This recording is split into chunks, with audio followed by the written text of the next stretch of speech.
진짜 안면거상술이라는 수술은 리프팅계의 데모, 리프팅계의 대부이자 궁극이자 최고봉이다. 저는 이렇게 생각합니다. 안녕하세요, 짱가입니다. 저는 제가 지금까지 살면서 받았던 그 수많은 성형수술 및 시술 등에 대해서 앞으로 하나하나씩 여러분들께 그 저의 개인적인 아주 주관적인 느낌과 그 다음에 하게 된 경위 그리고 그 후의 경과 등등등에 대한 TMI를 말씀드리기 위해서 이렇게 유튜브를 찍게 되었습니다. 앞으로 재밌는 얘기들이 정말 많이 있을 텐데요. 네, 구독과 좋아요 꼭 눌러주세요. 자, 일단 오늘은 바로 안면거상술에 대한 것입니다. 안면거상술을 지금 받은 지가 한 6년 정도 돼 가는데요. 안면거상술을 어떻게 해서 받게 되었느냐, 일단 경위를 말씀을 드릴게요. 사실은 처음부터 생각했던 거는 절대 아닙니다.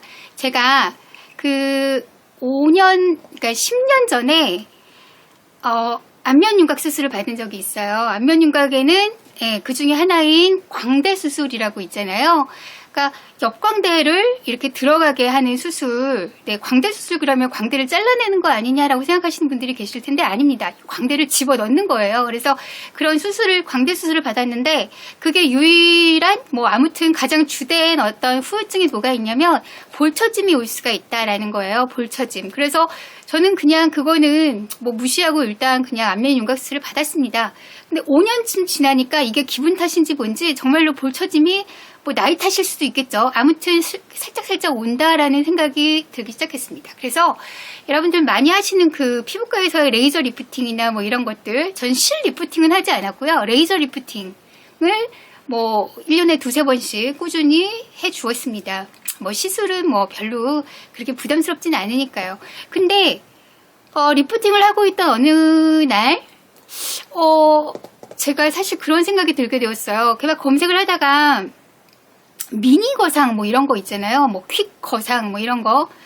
그래서 이제 그거랑 목주름, 제가 목주름이 좀 있습니다. 그래서 그게 너무 신경이 쓰이던 찰나에 미니 거상이랑 목주름 거상을 한번 상담을 해보자 이러면서 병원을 찾아가게 됐죠.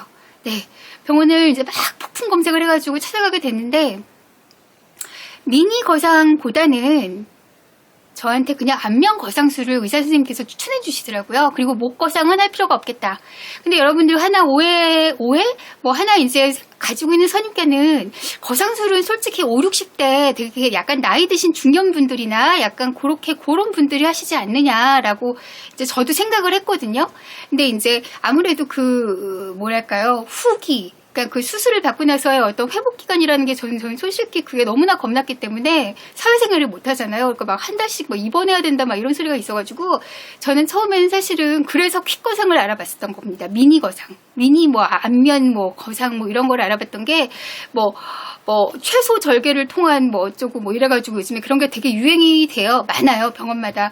그래서 이제 그렇게 해서 알아봐서 갔던 건데 회복 기간을 최대한 단축시키고자 너무 부담스러우니까 한 달 동안 입원해 있을 시간도 없고 아무튼 그래서 이제 알아보게 되었던 건데 막상 갔더니 어머나 퀵거상이 아니라 저한테 그냥 안면 거상술을 하라는 거예요. 의사 선생님이 요즘에 3, 40대 젊었을 때를 해주면 오히려 더 효과가 좋다며. 그래가지고 저도 고민하던 찰나에 그냥 마음을 굳게 먹고, 근데 목주름은 안 해도 된다고 하시더라고요. 그래서 일단 여러분들이 흔히 아시는 그 전형적인 안면 거상술을 받게 되었습니다. 일단 병원 예약을 하고 그리고 왔어요. 그리고 이제 수술을 받게 됩니다. 자, 두 번째. 그러면 병원은 어떻게 해서 알아보게 되었느냐? 여러분 있잖아요. 저는 이제 우리가 소위 말하는 포털 서비스 있잖아요. 네이버나 다음이나 네이트 등등등 해서 카페 같은 것들이 되게 많은데 성형수술에 관련된 그런 시술에 관련된 카페를 되게 많이 가입해서 있어요.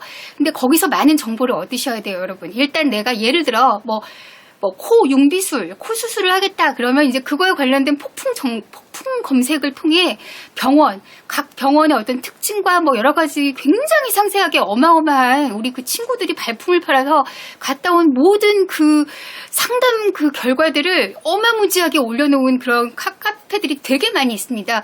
근데 거기서 중요한 건 뭐냐면요. 가끔 그럼 브로커들이, 그러니까 병원 관계자가 마치 이 병원을 그런 식으로 광고하고자 그런 거에 절대 현혹돼서는 안 돼요.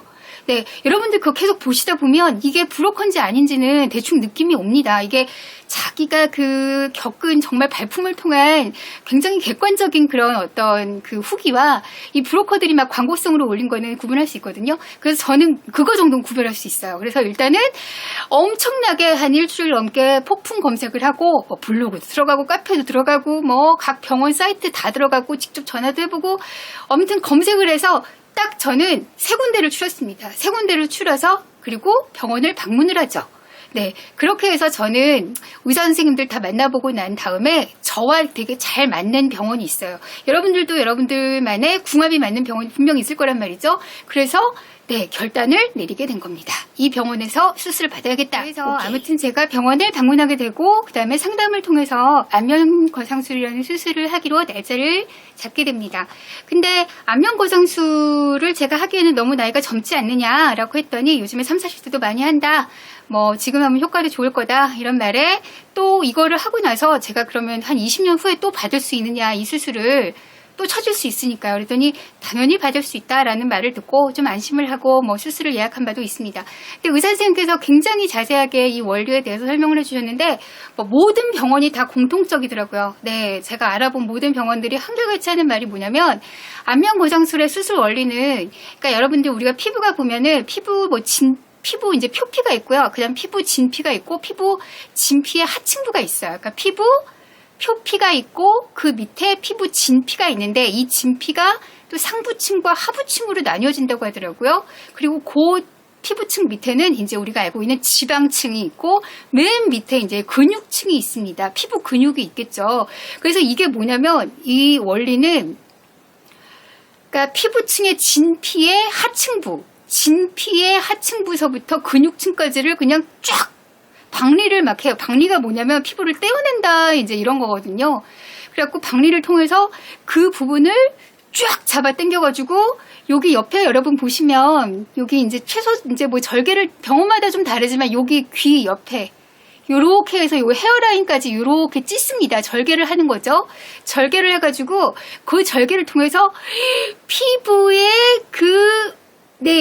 진피의 그 밑에 층부터 아무튼 근육층까지를 싹 잡아서 싹 끌어올려가지고 여기를 딱 묶는 거죠. 그 다음에는 남은 그 피부가 있잖아요. 늘어진 피부라고 해야 되나요? 그 부분은 이제 절개를 해서 최대로 흉터가 안 남게 의사 선생님께서 뭐 아무튼 그렇게 해서 잘 이렇게 마무리를 해줍니다. 그럼 흉터가 남지 않느냐? 당연히 남죠. 저 같은 경우는 여기 옆에 여기 있잖아요. 여기랑 여기까지 이제 이렇게 절개를 한 5cm에서 6cm 정도 했던 것 같은데 처음에는 어마어마하게 흉터가 보입니다. 근데 이게 지금은 아무도 몰라요. 네, 제가 말해도 모릅니다. 아무튼 흉터는 한 3, 4개월 정도 지나면 거의 무시해도 될 정도다라고 저는 말씀드리고 물론 병원마다 다릅니다. 재수가 나빠서 수술이 잘 못 되면 흉터가 평생 갈 수도 있겠죠. 아무튼 그러면 또 이제 화장으로 가려야 되고 머리로 이렇게 가려야 되는 뭐 그런 불상사가 생길 수도 있겠고 또 하나의 그 부작용이라고 하면 뭐가 있냐면 칼귀가 된다라고 그래요. 칼귀가 뭐냐면 여러분 귓볼 있잖아요. 귓볼은 이렇게 늘어져야 정상인데 그게 마치 칼처럼 이렇게 그래서 혹시 병원을 잘못 만나거나 정말 잘 수술을 받지 못하면 칼귀가 되는 또 그런 부작용이 있다고 하더라고요. 그러니까 뭐 부작용이라고 한다면 뭐 염증, 뭐 정말 어떤 특이 체질의 경우에 염증이 생길 수도 있고 그 다음에 또 뭐 피부에 그 흉터, 절개 자국이 계속 사라지지 않고 계속 보여서 너무 괴로울 수도 있고 그 다음에 또 칼귀가 될 수가 있다. 이 칼귀가 가장 전형적인 부작용이라고 하더라고요. 안면거상술에. 아무튼 그래서 병원의 그런 어떤 검색이나 이런 정보는 굉장히 중요하다라고 말씀을 드리고 싶습니다. 자, 안면 거상술의 원리에 대해서 아주 간략하게 이해를 돕도록 설명을 드릴게요. 아까 말씀드렸다시피 진피의 하층부부터 지방층, 근육층 요 세 가지를 합쳐서 우리는 스마스층이라고 한다고 합니다. 네, 요 스마스층을 박리를 통해서 뒷부분 절개까지 아주 탱탱하게 잡아 올린 후에 늘어진 피부는 절개로 봉합하고 단단하게 고정을 시켜줍니다. 그래야지 다시 늘어나지 않으니까요. 자, 그래서 이제 피부에 우리가 이제 사람의 피부가 이렇게 생겼는데 여기서 가만히 보면 아까 그 스마스층이라는 게 뭐냐, 바로 피부층의 그 진피의 하층부부터 지방층 그리고 근육층까지 이 부분을 이렇게 박리를 통해서 완벽하게 이렇게 업타이팅 시키는 거예요. 이제 그래서 딱 봉합을 하고 늘어지지 않도록 이렇게 위쪽으로 딱 고정을 시킨다. 이제 뭐 이런 원리라는 거 대략 이해되셨을 것 같아요. 뭐 늘어진 피부와 스마스층 조직을 분리에 당긴 후에 피부 피판을 당겨주고 여분의 피판은 이제 그 절개선을 따라 삭제를 시켜준다. 그 다음에 절개한 부분을 이렇게 완벽하게 봉합을 하게 된다. 흉터는 몇 달 간다. 뭐 이런 얘기입니다. 아까 말씀드렸다시피 안면 거상술의 대표적인 부작용이 뭐가 있었죠? 칼기 이렇게 생긴 거예요. 좀 관상학적으로 이거 어떻게 뭐 말할지 모르겠는데 원래 귓볼이 사람이 이렇게 생겼잖아요. 이렇게 통통하게, 그쵸? 이렇게 생겼는데 여기가 없어지고 이렇게 네, 찍 일자처럼 된 좀 약간 아무튼 보기가 좀 그런 아무튼 현상입니다. 그래서 이 칼기가 가장 대표적인 부작용입니다. 네. 그래서 이제 수술이 들어가고 나서 저는 전신 마취를 했습니다. 전신 마취를 하고 한 1시간 반에서 2시간 정도 수술을 마친 후에 저는 회복실로 갔는데 깨어나니까 머리가 깨지듯이 아프더라고요. 너무너무 괴로웠는데 막 그 목구멍에서 막 이렇게 뭔가 양냄새 막 올라오는 그런 거 아시죠? 막 그리고 그때 막 정신이 없이 저희 아기가 그때 어린이집에 다니고 있을 때였는데 원장선생님한테 전화해가지고 제가 뭐 픽업을 몇 시에 가야 되는데 30분만 늦게 막 이러면서 막 횡설수설했던 그런 절박한 마음이 아직도 기억이 나네요. 그래서 아무튼 제가 이제 또 좀 있다가 제가 그 이제 디데이, 그러니까 그 수술 받은 그 당일날, 그 다음날, 그 다다음날까지 해서 빵떡 같은 저의 그 회복 과정의 사진을 올려드리도록 하겠습니다. 네, 얼굴이 완전 풍선처럼 부풀어 올라 있는데요. 저 같은 경우는 아주 개인적이지만 일주일이 지나니까 제법 화장하고 사회생활이 가능했습니다. 근데 물론 얼굴이 좀 부었니? 뭐 이런 얘기는 들었겠죠. 근데 사람마다 다 달라요. 어떤 사람은 막 한 달씩, 보통 한 달 걸렸다는 사람도 있고 어떤 사람은 2주는 보름은 걸렸던 이런 사람도 있습니다. 병원마다 다 틀리고 개인의 살성마다 체질마다 다 다르기 때문에 뭐 제가 일률적으로 말씀드릴 수 없지만 저 같은 경우는 일주일 정도는 풍선 아줌마였다가 일주일 지나니까 뭐 나름 살만했다. 뭐 이렇게 말씀을 드릴 수가 있겠습니다. 그 다음에 저 같은 경우는 안면 거상술을 솔직하게 말씀드리면 미니 거상 이런 거는 별로 추천을 드리지 않습니다. 이왕 하는 거 미니라는 것은 아무래도 박리 그 아까 피부를 띄어내는 그 범위도 적은 데다가 굉장히 그 회복 기간을 고려해서 회복 기간이 최소화될 수 있도록 아주 그냥 뭔가 한 듯 안 한 듯한 느낌이기 때문에 제 개인적인 그냥 소견으로는 하려면 제대로 된 그냥 거상수술이 낫다. 만약에 그의 용기가 없으면 그냥 레이저 리프팅이나 여러 가지 요즘에 훌륭한 리프팅들이 많으니까 그런 시술을 하는 게 차라리 낫겠다. 그래서 그냥 어중간하게 이두저도 아닌 미니 거상을 할 바에는 차라리 그냥 레이저 리프팅을 하시던지 아니면 제대로 된 시간을 확보한 후에 거상술을 받는 게 낫겠다라는 생각이 들고요. 거상술은 제가 했던 수술들 중에서 금액 대비 가성비 솔직하게 거의 제 개인적인 의견입니다.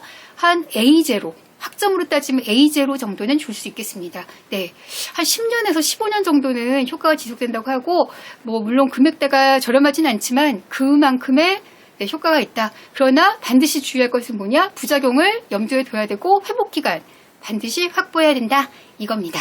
자, 여러분 혹시나 안면 거상술에 관심 있으신 분들에게 작은 도움이 됐으면 좋겠습니다. 자, 여러분 안녕. 다음에는 다른 수술로 이야기를 가지고 오도록 하겠습니다.